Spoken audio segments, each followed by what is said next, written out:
నవంబర్లో IVF ప్రొసీజర్లో 50% of అన్ని 49 బ్రాంచ్లో త్వరపడండి.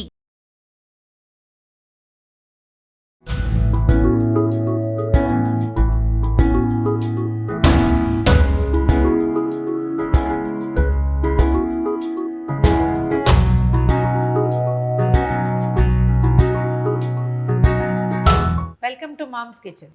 ఈరోజు ఒక సింపుల్ పచ్చడి చేసుకుందామండి. ట్రెడిషనల్ పచ్చడి. మా ఊర్లో కొబ్బరికాయలు కొట్టగానే ఒకళ్ళు ఇద్దరు ముగ్గురు కూర్చొని దాని మీద పని మీద ఇంత కొబ్బరి కోరి పక్కన పెట్టేవాళ్ళు. కోరేసిన కొబ్బరితోటి పచ్చడి ఎంత బాగుంటుందో, భలే మృదువుగా వస్తుంది.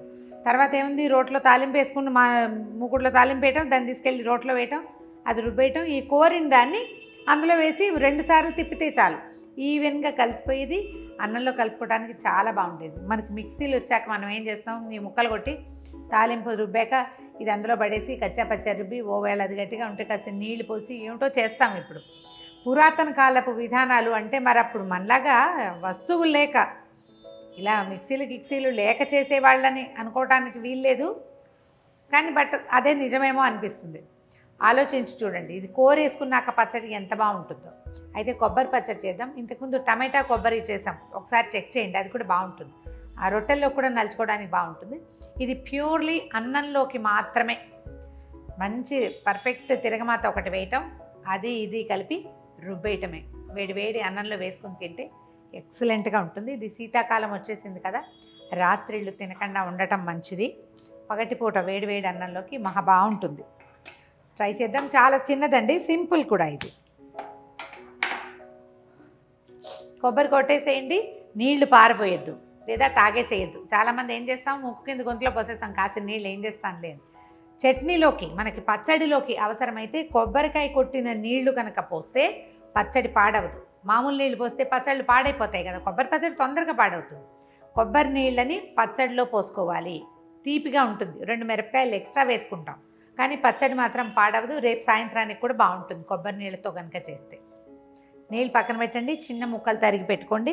ఒకవేళ మీ దగ్గర కూరం కనుక ఉంటే ఎక్సలెంట్గా ఉంటుంది. కోరి పక్కన పెట్టండి, తిరిగి మాత్రం పెట్టేద్దాం.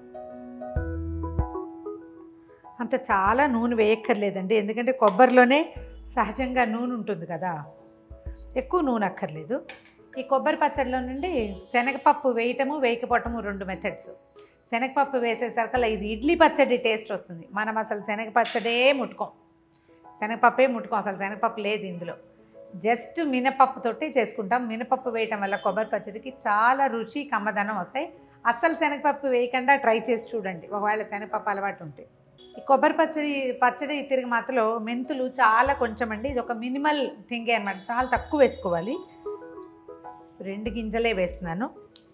మెంతులు కొంచెం వేగాక వేసుకుందాం మిగిలినవి. మెంతులు వేగకపోతే మాత్రం చేదుగా ఉంటుంది.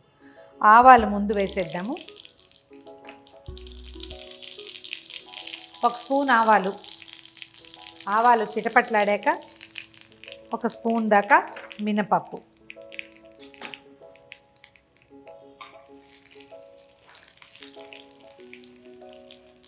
మినపప్పు వేగుతూ ఉండగానే ఎండుమిర్చి వేసేద్దాము.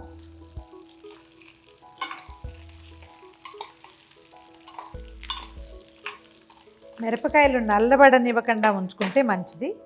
అయితే కొన్ని పచ్చిమిర్చి వేద్దాం. ఎట్లా అంటే ఇవి ఒక 12 అట్లా మిరపకాయలు, ఎండుమిర్చి 10 పచ్చిమిర్చి. దీని మీద ఒక చిన్న వాదం ఉందండి, చెప్తాను. ఎండుమిర్చి పచ్చిమిర్చి కలిపి వాడకూడదని మొన్న ఒకరు చెప్పారు కూడా నాకు. అయితే కొన్ని పచ్చళ్ళకి ఏంటంటే ఒట్టి ఎండుమిరపకాయలు వాడితే పచ్చళ్ళు గట్టిగా ఉంటాయి, సాఫ్ట్గా రాదు పచ్చడి. అందుకని ఇంకా తప్పనిసరిగా స్టవ్ ఆపేసి ఇంగు వేసేసుకుందాం. ఇప్పుడు లూజ్ పచ్చళ్ళు ఉంటాయనుకోండి, ఎట్లా బీరకాయ పచ్చడి, వంకాయ పచ్చడి, వంకాయ టమాటా పచ్చడి, వాటిల్లో మనం పచ్చిమిర్చి వేయకపోయినా ఎండుమిర్చితోటి చేసేసుకోవచ్చు. కానీ ఇలా కొబ్బరి పచ్చడి లాంటివి ఏంటంటే టంగుమని ఉంటాయి, గట్టిగా ఉంటాయి. దీంట్లో కొంచెం పచ్చిమిర్చి వేస్తే పచ్చడి కొంచెం లూజ్గా వస్తుంది. చూడండి, మీ అవకాశాన్ని బట్టి ఒకటే వేస్తామన్నా కూడా వేసుకోవచ్చు. పోపు వేగిపోయింది, దీన్ని ఒక మిక్సీ జార్లోకి ట్రాన్స్ఫర్ చేసేద్దాము.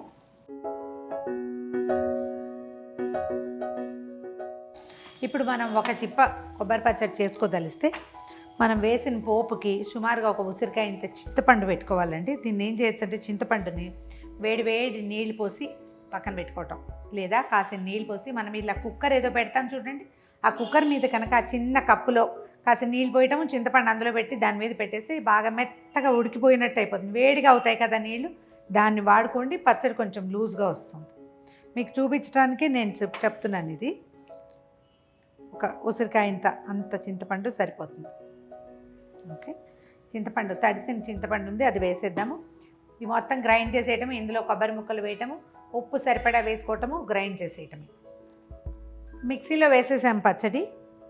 చూడండి, ఇది మనకి ఇంకొంచెం లూజ్గా కావాలంటే కాస్త హాట్ వాటర్ వేసుకుంటే పచ్చడి నిలవ ఉంటుంది. చన్నీళ్ళు కనుక వేసామంటే పలచబడిపోతుంది, కానీ సాయంత్రానికి వాసన తేడా వచ్చేస్తుంది. బాగా వేడి నీళ్ళు, మరిగించిన వేడి నీళ్ళు కనుక పోస్తే పచ్చడి పాడవదు. నేను మొదట చెప్పిన టిప్ జ్ఞాపకం పెట్టుకోండి. ఎప్పుడు కూడా కొబ్బరి పచ్చడిలో కొబ్బరికాయ నీళ్ళే పోసుకోవాలి, అప్పుడే పచ్చడి చాలా బాగుంటుంది, ఎక్కువ పూటలు నిలవ ఉంటుంది. దీని మీద ఒక చిన్న తిరగమాత వేసుకుని ఒక అందంగా కనపడేలాగా చేసుకోవచ్చు. పైన పోపు వేయటం అనేది ఒక ప్రాక్టీస్. కొంతమంది వేస్తారు, కొంతమంది వేరు. ఇదే మ్యాండేటరీ కాదు, ఎందుకంటే మనం పోపును రుబ్బేసాం కదా. కావాలనుకుంటే వేసుకోవచ్చు. ఒక స్పూన్ నూనె ఇద్దాము. ఇందులో వెల్లుల్లిపాయలు వేసుకోవటం ఒక ఛాయిస్ అండి. మీకు వెల్లుల్లి ఛాయిస్ ఉంటే తాలింపులో వేసుకోండి. పచ్చి వెల్లుల్లిపాయలు కొబ్బరిలో వేసి రుబ్బితే అదే తేనె పోస్తూ ఉంటుంది. ఆసక్తి ఉన్న వాళ్ళు వేసుకోవచ్చు. జనరల్గా వేయకపోయినా కూడా ఈ పచ్చడి బాగుంటుంది. ఆవాలు వేద్దాము. ఇవి చిటపటలాడంగానే మినపప్పు, కొంచెం ఒక చిన్న ఎండుమిర్చి, కరివేపాకు, ఇంగువ వేసేసి పోపు దాని మీద వేసేస్తే సరిపోతుంది.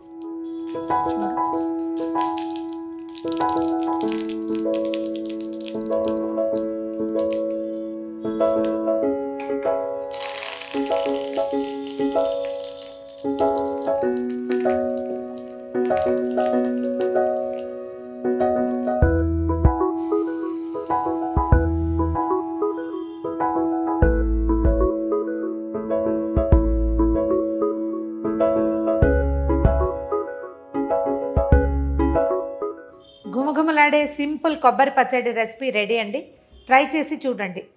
వెల్లుల్లిపాయలు కావాలంటే మాత్రం వేసుకోండి. అన్నంలోకి చాలా చాలా చాలా బాగుంటుంది. ట్రై చేసి చూడండి. ఈ వీడియో కనుక మీకు నచ్చినట్లయితే లైక్ చేయండి, షేర్ చేయండి.